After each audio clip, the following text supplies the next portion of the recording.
ప్రపంచవ్యాప్తంగా యుద్ధ మేఘాలు కమ్ముకోవడంతో చమురు సెగలు సామాన్యుడిని కాల్చేస్తున్నాయి. ఇరాన్, అమెరికా, ఇజ్రాయెల్ దేశాల మధ్య ఘర్షణల వల్ల ఇంధన సంక్షోభం తలెత్తి పాకిస్తాన్ లాంటి దేశాల్లో పెట్రోల్ ధర 458 రూపాయలు దాటి ఏకంగా లాక్డౌన్ విధించే పరిస్థితి వచ్చింది. డెన్మార్క్, జర్మనీ లాంటి అభివృద్ధి చెందిన దేశాల్లో లీటర్ ధర 240 రూపాయలు దాటేసింది. కానీ ఆశ్చర్యకరమైన విషయం ఏంటంటే, యుద్ధం జరుగుతున్నా సరే కొన్ని దేశాల్లో పెట్రోల్ ధర ఒక్క చాక్లెట్ కంటే తక్కువగా ఉండటం.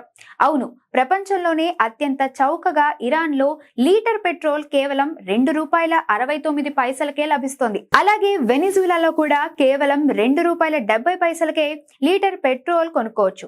సొంతంగా అపారమైన చమురు నిల్వలు ఉండటం, ప్రభుత్వాలు భారీగా సబ్సిడీలు ఇవ్వడమే ఇందుకు ప్రధాన కారణం. మన దేశంలో ₹100 పైచిలుకు వెచ్చించి లీటర్ పెట్రోల్ పోయించుకుంటున్న మనకు కేవలం ₹3కే ఇంధనం అంటే నమ్మశక్యంగా లేదు కదూ.